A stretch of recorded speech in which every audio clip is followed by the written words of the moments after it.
शांति। ओम शांति। कल का याद है क्या सुनाया था? याद है कल का? आप आएंगे जो रोज आते हो, उन्हें याद है या यहाँ रहते हैं तो याद रहती है और यहाँ से बाहर निकले भूल जाते हैं, ऐसे होता है। क्या हवा आ रही है सबको? आ रही है बहनों हवा? देखिए, जो भी हम सुनते हैं भले बाद में याद ना रहे, कोई दिक्कत नहीं है, क्योंकि पहली बार जब कोई बात हम सुनते हैं तो एक बार में याद नहीं होता है। बच्चा स्कूल जाता है तो पहली बार भी उसे सुनने को मिलता है, ऐसे अनार, आसे आम, इसे पहली बार सुनता है ना, ABCD 1 2 3 पहली बार सुनता है, तो क्या उसे याद हो जाता है? याद नहीं होता है ना। तो क्या वो हिम्मत हारता है कि याद तो होता नहीं तो जाकर क्या करूं? हिम्मत नहीं हारता ना, फिर भी वो जाता रहता है। तो आप सभी कहाँ आ रहे हैं? स्कूल में आ रहे हैं, भगवान की पढ़ाई पढ़ने आ रहे हैं। तो ये भी याद नहीं रहता हमें तो दिक्कत वाली बात नहीं है। मेन बात है कि जिस समय हम सुन रहे हैं क्या उस समय समझ में हमें आ रहा है या नहीं। अगर सुनते हुए हमें समझ में नहीं आ रहा है तो दिक्कत वाली बात है। अगर उस समय सब कुछ समझ में आ रहा कि सामने से क्या बताया जा रहा है तो ठीक है। तो ऐसी कोई बात है जो समझ में ना आ रही हो? है ऐसी कोई बात? है ऐसी कोई बात नहीं है, सब समझ में आ रहा है। धीरे धीरे याद भी हो जाएगा।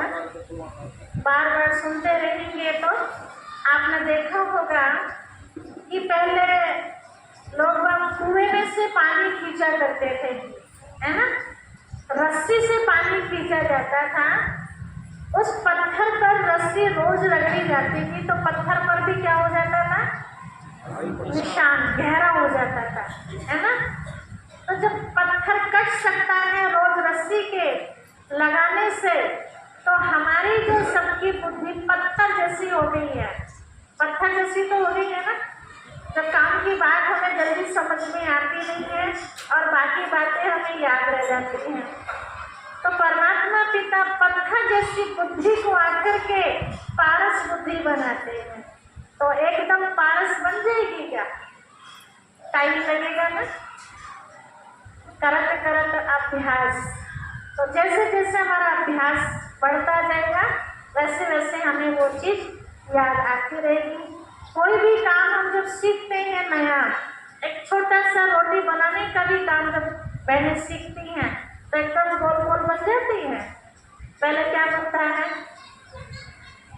है ना, किसी भी काम में। तो ये भी क्या है, ये भी तो पढ़ाई का एक काम ही है ना। कोई बात नहीं, याद नहीं रहता। आज हम क्या सुनेंगे? कल एक बहन का प्रश्न था कि आजकल जैसे कनागत चल रही है तो लोग बाग अपने पितरों को भोग लगाने के लिए कौवों को जिमाते हैं, तो ऐसा क्यों? क्या हमारे पितर कौवे बन जाते हैं जाकर के? ऐसा उनका प्रश्न था। तो आज उसी का उत्तर आप सबको मिल रहा है।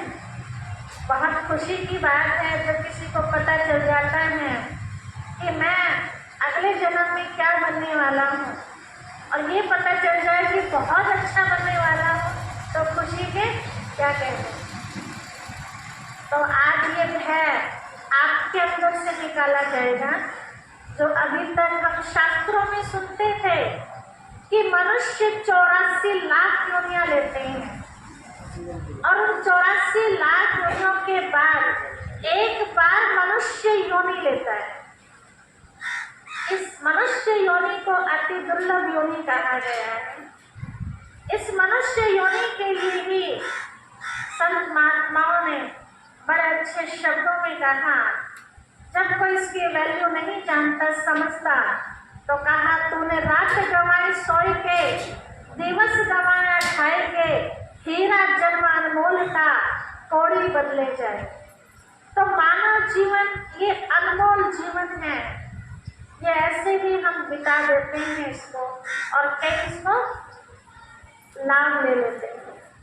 तो हर जन्म में हम मानव बनते हैं या मानव के अलावा कुछ और भी बनते हैं, आज इस बात को क्लियर किया गया है। देखिए, जो आज तक आप सुनते थे पहले वो क्लियर करते हैं। क्या सच में ही मनुष्य आत्मा 84 लाख योनियां लेती है? 84 लाख योनियों में क्या बताया गया है? अलग अलग प्रकार के जीव जंतु के रूप में, कभी मच्छर, कभी मकोड़ा, कभी गाय, तो कभी उल्लू, कभी कबूतर आदि आदि। अगर सही तरह से हम देखें तो 84 लाख योनियां जो बताई गई हैं, अगर आप गिनती करने लगो, विज्ञान से भी पूछने लगो, उन्होंने जो अलग अलग तरह की वैरायटी कीड़े मकोड़ों जीव जंतुओं की खोज की है वैज्ञानिकों ने, उनसे भी अगर आप पता करो तो 84 लाख तो फिर भी नहीं होते या हो जाएंगे। इतनी वैरायटी है नहीं है ना। तो पहली बात तो ये झूठ निकल गई। 84 लाख तो छोड़ो, 84,000 हो जाए वो भी बहुत बड़ी बात है। तो 84 लाख योनियों की जो बात हम सुनते हैं, देखिए एक तरफ से हम सब मंदिर में प्रार्थना करते हैं, भगवान जी से हाथ जोड़ते हैं कि प्रभु हमें 1,84 के चक्र से बचाना। 1,84 के चक्र से नहीं कहा, क्या कहा? 1,84। तो लख माना क्या? देखना। देखना। और 84 किसके लिए कहा? जन्मों के लिए, कि प्रभु हमें ये 84 जन्म जो देखने पड़ते हैं, हमें आप इनसे मुक्त कर दीजिए। तो कहानी 84 जन्मों की है, ना कि 84 लाख जन्मों की है। दूसरी बात, अगर मनुष्य अलग अलग जीव जंतुओं में कर्मों अनुसार जन्म लेता है, तो क्या अलग अलग तरह से जन्म दे करके मनुष्य आत्मा को सुधारा जा सकता है? गरुड़ पुराण में ये बात कही गई है कि मनुष्य के अंदर भय पैदा हो जाए, अपने पाप कर्मों को वो खत्म कर दे, पुण्य कर्म करे, उसके लिए ये बात उनके अंदर बैठाई गई है। भय पैदा किया गया कि इससे पाप कर्म ना करे। बाकी ऐसा है नहीं कि ऐसा बना जाता है। जैसे उदाहरण के तौर पर आप कोई भी बीज बोते हैं, आप उधर पेड़ में चित्र देख रहे हैं, दिखाई दे रहा है सबको चित्र?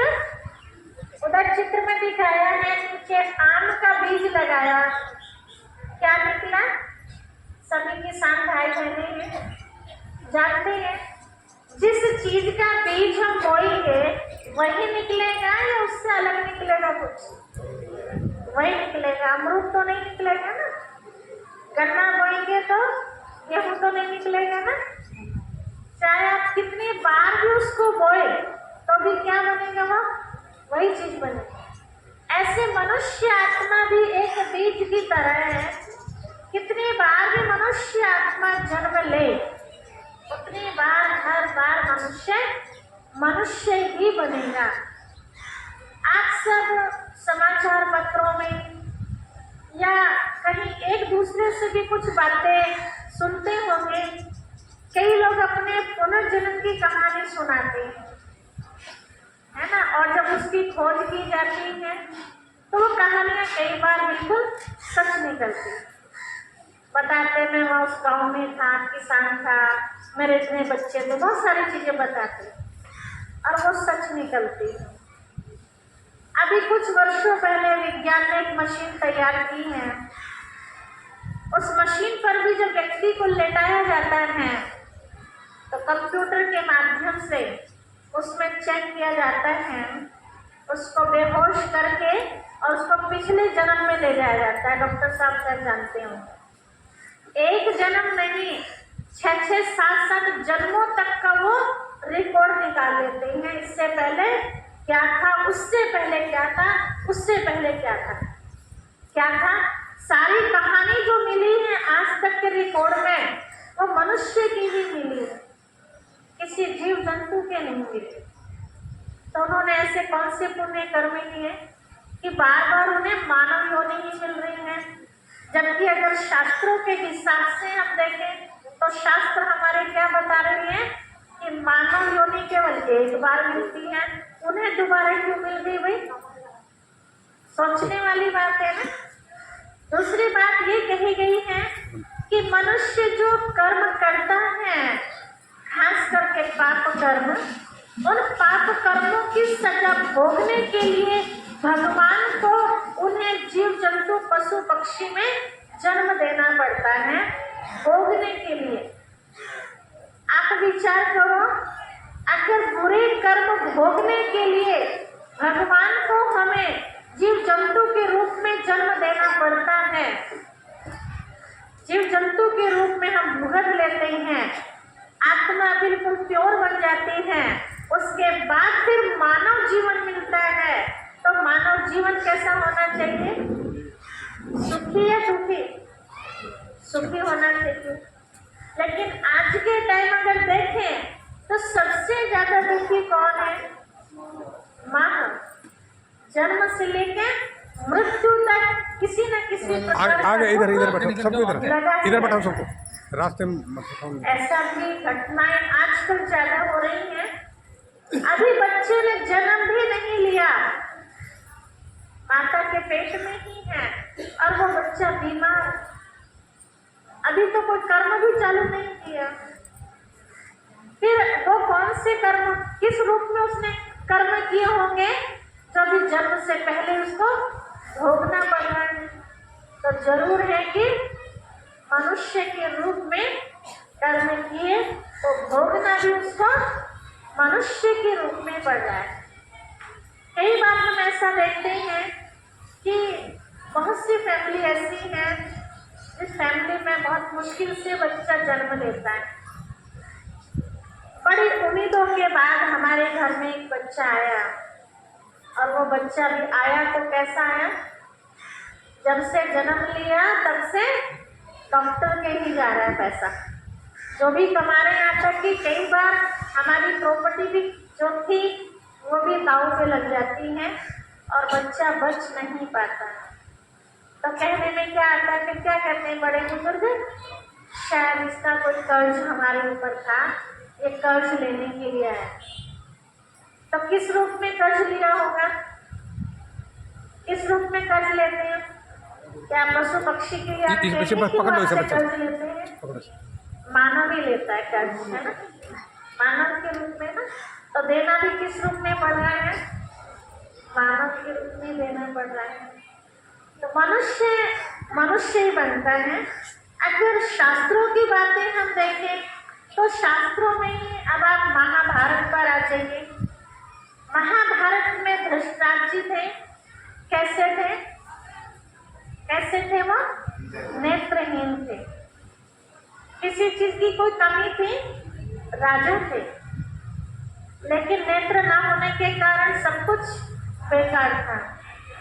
उन्होंने एक बार श्री कृष्ण जी से पूछा कि आप तो सब कुछ जानते हैं, आप तो त्रिकालदर्शी हैं, मैं अपने जन्मों के बारे में 4-5 जन्म तक अच्छी तरह जानता हूँ कि मैंने पिछले 4-5 जन्म तक कोई ऐसा पाप कर्म नहीं किया, फिर ये कौन से जन्म में मैंने क्या ऐसा कर्म किया जो मैं नेत्रहीन हूँ?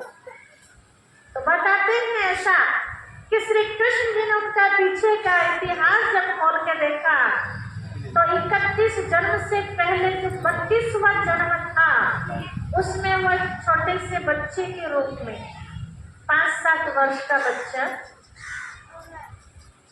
यहाँ भी हम देखते हैं कि कई बार छोटा बच्चा समझ के हम उनकी गलतियों को सुधारते नहीं बल्कि हंस के टला देते हैं। लेकिन ध्यान देना, अक्सर हंस के बाद टाली नहीं जाती है। भोगना हर किसी को पड़ता है, चाहे वो बच्चा हो चाहे वो बड़ा हो। तो उसमें दिखाया है कि वो छोटा सा बच्चा, उसके घर में एक घोंसला लगा हुआ था चिड़िया का। उस बच्चे ने उस घोंसले को तोड़ा, उसमें छोटे छोटे मासूम बच्चे थे चिड़िया के, वो नीचे गिर गए। उसके बाद भी उस बच्चे ने छोड़ा नहीं, झाड़ू की सीख उठाई और एक एक बच्चे की आंखें फोड़ी। अब उसकी सजा उसे कितने जन्मों के बाद मिली? 31 जन्म के बाद। तो ये प्रश्न पूछा गया कि मैंने उस जन्म में ये गड़बड़ की थी तो मुझे उसी समय सजा क्यों नहीं मिली, या अगले दूसरे तीसरे जन्म में क्यों नहीं? तो जवाब मिला कि आपने उससे पहले इतने पुण्य कर्म किए हुए थे, पाप का नंबर भोगने का आया नहीं था, पुण्य बहुत ज्यादा था आपकी लाइफ। ऐसे ही आपने देखा कि 31 जन्म से पहले भी क्या थे, वो मानव के रूप में थे और आज भी मानव के रूप में। अब आ जाते हैं शिखंडी के लिए। शिखंडी कौन थे? महाभारत देखी होगी ना सबने। कौन थे शिखंडी? अम्बा और अंबिका, 2 बहनें थी है ना, उनकी वो 3 बहनें। ऐसी कुछ कहानी बताते हैं। भीष्म पितामह जी वहाँ गए, उनको श्राप दे दिया। ये अगले जन्म में बदला लेने के लिए किस रूप में जन्म लिया? मानव के रूप में लिया ना, जानवर के रूप में तो नहीं लिया। इधर अब आगे और बढ़िए, भीष्म पितामह जी जिनको बताते हैं कि वो इतने तपस्वी थे, उन्होंने अपने तपस्या के बल से वरदान प्राप्त कर लिया था। कौन सा? इच्छा। अपनी इच्छा से शरीर छोड़ सकता। इच्छा मृत्यु का वरदान होते हुए भी वो अपने आप को मुक्त क्यों नहीं कर पा रहे थे? क्यों नहीं कर पा रहे थे? उनके भी वो पाप कर्म सामने आ रहे थे। बाणों की सैया पर लेटे हुए, चाह के भी प्राण नहीं त्याग पा रहे। उन्होंने भी श्री कृष्ण जी से ये प्रश्न पूछा कि मुझे 100 जन्मों तक तो अच्छी तरह याद है, फिर ये कौन से जन्म की सजा मुझे मिल रही है? तो उनकी भी जब कहानी खोल के देखी तो पता चला कि 100 जन्म से पहले जो 101 वाला जन्म था वो किसी किसान का बेटा था। 12-13 वर्ष की उम्र थी उस बालक की। खेत में पानी चलाने के लिए शाम के वक्त गए। कई बार ऐसा होता है, हम सब चाहते नहीं हैं कि हमसे कोई बुरा हो जाए। अच्छा करते करते भी कई बार अनजाने में पाप हो जाता है। तो उनसे भी ऐसे ही हुआ था। तो बताते हैं कि जैसे वो जा रहे थे तो वहाँ एक सांप का बच्चा निकल के जा रहा था। उनके मन में आया ख्याल कि मैं रात को यहाँ पानी चलाऊंगा, फावड़ा चलाऊंगा, अंधेरे में कहीं कट ना जाए। तो ये सोच के उन्हें बचाने की कोशिश की, लेकिन थोड़ा सा ध्यान नहीं दिया, ये कहे अनाड़ी मन से बचाया। तो क्या किया, एक डंडी उठाई और सांप को ऐसे उठाया और पीछे फेंक दिया। और पीछे ये नहीं देखा कि वो कहाँ जाके पड़ा। कहाँ जाके पड़ा? वो झाड़ी में पड़ा। कितने कांटे होंगे उसमें? कांटों में बिंध गया वो। क्या एकदम उसकी आत्मा निकल गई होगी? तड़प के निकली होगी। तो उसकी सजा किस रूप में भोगनी पड़ी उनको? कांटे के रूप में तो पूरे पीने पड़े। तो ये पहले भी हम आपको बता चुके हैं कि यहाँ की खेती हम जो भी बोते हैं कोई भी काट के ले जाता है। क्या कर्मों की खेती भी कोई काट लेता है? जो बोता है, जैसा बोता है, जितना बोता है उसी को काटनी पड़ती। तो मानव हर जन्म में कर्मों के अनुसार मानव ही बनता है। अब कहें कि फिर पाप कर्म की तो कोई बात ही नहीं हुई सजा की। देखिए आप, जो बचपन से ही नेत्रहीन है, क्या उसके लिए सजा नहीं है? वो सजा है ना। जिसे बचपन से ही कभी दूध ना मिला हो, क्या उसके लिए सजा नहीं है? जब बचपन से ही अपाहिज हो किसी हाथ या पैर, क्या ये उसके लिए सजा नहीं है? जब मंद बुद्धि के बच्चे पैदा होते हैं, क्या उसके लिए सजा नहीं है? सजा है ना।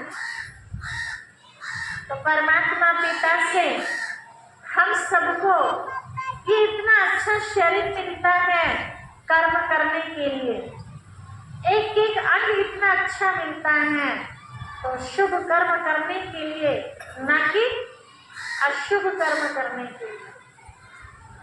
इन्हीं इंद्रियों से अगर हम अशुभ काम करें तो अगले जन्म में मिलेगी इंद्रियां हमें। आंखें मिली हैं, किस लिए मिली हैं? अच्छा देखने के लिए। इसी से मैं बुरा देखूं तो अगले जन्म में भगवान जी आंखें देंगे? तो चाहिए अगले जन्म में आंखें, या बिना आंखें ठीक है? चाहिए ना आंखें। इतने अच्छे काम दिए हैं भगवान जी ने हमें, कैसी बातें सुनने के लिए? अच्छी बातें सुनने के लिए। लेकिन अच्छी बातें सुनने के लिए हमारे पास टाइम नहीं, और समाचारों के लिए टाइम है। तो अगले जन्म में क्या होगा? बहरे पैदा। देखने में होगा काम, लेकिन काम के नहीं होगा। तो मंजूर है बहरे पैदा हो जाए ना? इतना अच्छा दिमाग दिया है सबको परमात्मा पिता ने, अच्छी बातों में लगाने के लिए, लोगों का भला करने के लिए, अच्छी चर्चा करने के लिए, और उसमें हम ना लगाए, शैतान की बातों में दिमाग को हम लगाए, तो कैसे पैदा होंगे? कैसे पैदा होंगे? मंद बुद्धि से, है ना। मंजूर है सबको? कैसा दिमाग चाहिए? अच्छे से अच्छा दिमाग चाहिए। कईयों को आपने देखा होगा इतना हाई फाई दिमाग होता है। कई बहनों को देखती हूँ मैं, किसी ने स्वेटर पहन रखा होगा, बस हल्का सा देखने की जरूरत है, उन्हें उधेड़ के देखने की भी जरूरत नहीं है कैसे फंदे उल्टे सिलटे पड़ रहे हैं। बस देख लिया और माइंड में सेट कर लिया डिजाइन, है ना। कितना हाई फाई दिमाग उन बहनों का। सामने कोई समझा रहा है, अगर उनसे रिपीट कराने लगो बात, तो जितना उन्होंने सुना उससे ज्यादा वो खोल करके बता देते हैं बात। स्कूल में देखते हैं ना, कई बच्चे मॉनिटर बन जाते हैं। किसको बनाया जाता है मॉनिटर? हाँ, तो अच्छे समझदार बच्चे सारी बात को कैच करते हैं। एक एक अंग के लिए हम देखें तो किस लिए मिलेंगे हमें? ये सत्य कर्म करने के लिए। ये परमात्मा की देन है हम सबको, ये बहुत अच्छी सौगात है, और इसको हम देन परमात्मा की है, लेकिन काम में लगाए शैतान के, तो क्या होगा? यहाँ आप अपने बच्चे को कोई खर्ची देते हैं अच्छे काम के लिए, बच्चा पढ़ने जा रहा है, आप उसको देते हैं पढ़ाई के लिए, अन्यथा कुछ खाने पीने के लिए कि बेटा भूख लगे तो खा लेना, लेकिन वो बच्चा उन पैसों से खाना पीना तो ना करे, है ना, दूध दही आइसक्रीम तो ना खाए, फल तो ना खाए, और जाके वो गुटखा खाने लगे या बीड़ी पीने लगे और आपको पता चल जाए तो आपको कैसा लगेगा? है ना, आप देख इसलिए रही हैं और बच्चा कर क्या रहा है, तो आप एक बार उसको समझाएंगे। बच्चा बोलता है ठीक है पापा जी अपने ऐसे गलती होगी, फिर पता चला वही गलती हो रही है, तब समझाएंगे या डांटेंगे? दूसरी बार डांटेंगे, है ना। फिर उसने सॉरी बोल दिया, फिर पता चला फिर तीसरी बार वही गलती हो रही है, तब डांटेंगे या कुछ और करेंगे? पिटाई भी कर सकते, थोड़ा और टाइटनेस होना पड़ेगा, लेकिन फिर भी जो बच्चा वही गड़बड़ करे तो क्या करेंगे कि ना